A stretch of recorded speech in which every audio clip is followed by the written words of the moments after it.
All right, guys, Sharp Academy.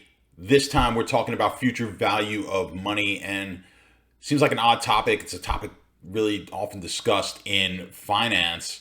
If you've taken any finance classes, you probably talked about the future value of money, but why would we talk about that here in sports betting? Well, reason is we do make futures bets in sports betting, and I think inherently a lot of people shy away from futures bets because they have to lay out a certain amount of cash that they won't see maybe for a long period of time. We're currently right before the start of the NFL season here in 2021, so I thought this was a good idea to make this video now because a lot of people are starting to put in their Super Bowl bets, maybe total win bets, division winner bets. It happens before every start of every new season in all the different sports that we follow. Now, a lot of people don't want to make this bet because they don't want to take cash out of their pocket, and that may be a wise decision.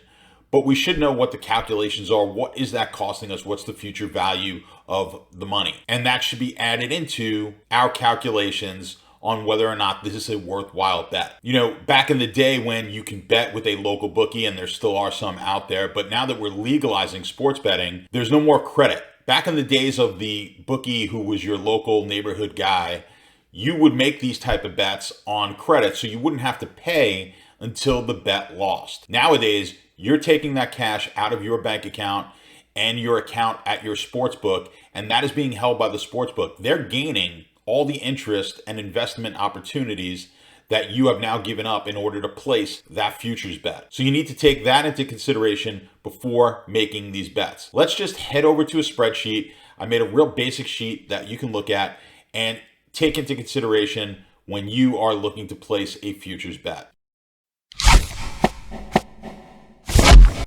All right, guys, this spreadsheet doesn't get much more simple. If you've made it this far in the Sharp Academy, I'm sure you're going to be able to recreate this type of a spreadsheet on your own. But I just put in interest. Now, this would be what you can gain in interest, what you think your interest is going to be over the course of the next year. If you're simply just putting your money in a savings account, then go ahead and put whatever the interest is for that savings account. Maybe you invest, you're a stock market player. Of course, we're not going to totally know exactly what your returns are going to be on the stock market, but you're going to have to pick an average. If you invest in other things, figure out what you think your interest rate return on your money is going to be over the next year. All right, then I've got the date that we're betting, as well as the date it's going to be graded, because in this case, I'm looking at a Super Bowl bet. The Super Bowl this year is going to be on February 13th, 2022. Today is August the 17th, 2021. It happens to be exactly 180 days from now, the Super Bowl will be played.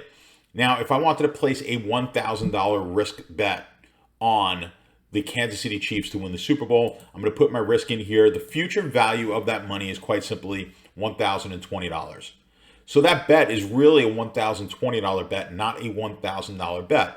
Now you say, well, what's the big deal? I'm betting $1,000 is 20 bucks more. That is a big deal. Now, assuming that the interest rate is 4%, right now, interest rates are obviously in your savings account a lot lower than 4%. But let's just say my returns on stocks and interest on fixed income type of investments, let's just say it's 4%, which might actually be conservative. So if it's 4%, that's the number we're going to use. And then, of course, you could change this. It's a variable number. Change it to suit your needs. Let's just go into the assumption 4%. That $1,000 bet is now $1,020 bet. Now, how does that look when we are actually analyzing the bet? As you know from previous videos, we want to make bets where we feel we are at an advantage, where we've got positive EV, expected value. If you have not seen expected value video, please go back, refer to that. What we're going to do here is just simple EV calculations and see how much of a factor that future value of the money is changing my bet here. So if I take Kansas City to win this year, my probability, and this is not my exact probability, but I'm using it as a hypothetical, my probability, let's say, is 17%. I've got a model. I think Kansas City wins the Super Bowl 17% of the time. My odds would then be 488. I'm expecting plus 488 to be a fair value based on my model. And you could do that calculation. I've shown you in other videos how to do that calculation. The book right now is offering me plus 550. That comes out to 15.4% probability on the book. So let me put book probability here. We now have all the information we need to do a proper expected value calculation. Now, normally how we would do this is we're going to figure out how much could we possibly win and at what percentage of the time we make that win and what percentage of the time we lose and how much we lose when we do. So first, for the win side, we're going to take H2, which is my probability. I'm using my probabilities. Again, refer back to the expected value video, but we're assuming our model is correct. So the probability of winning here is going to be what I believe the probability to be, which, let's say in this case, my model has it at 17%. So my probability to win is going to be 17%. And then we are going to take my $1,000 risk bet and multiply it by the odds, which are 5.5 to 1. 17% of the time, I'm going to make $5,500. So 17% of that number, you then minus what we could possibly lose. So we're going to lose 83% of the time we lose this bet. And how much do we lose 83% of the time? $1,000. We wind up with an expected value of plus 105. But as we stated before, we're not really risking $1,000 now. We're risking $1,020 based on 4%, right? Because we're taking 4% half the year. That's the future value of the money, $1,020. So we were going to do the same exact EV calculation. My probabilities hasn't been changed, 17%. My odds don't change. Of course, the odds of the sportsbook have not changed. But what's going to change is my EV.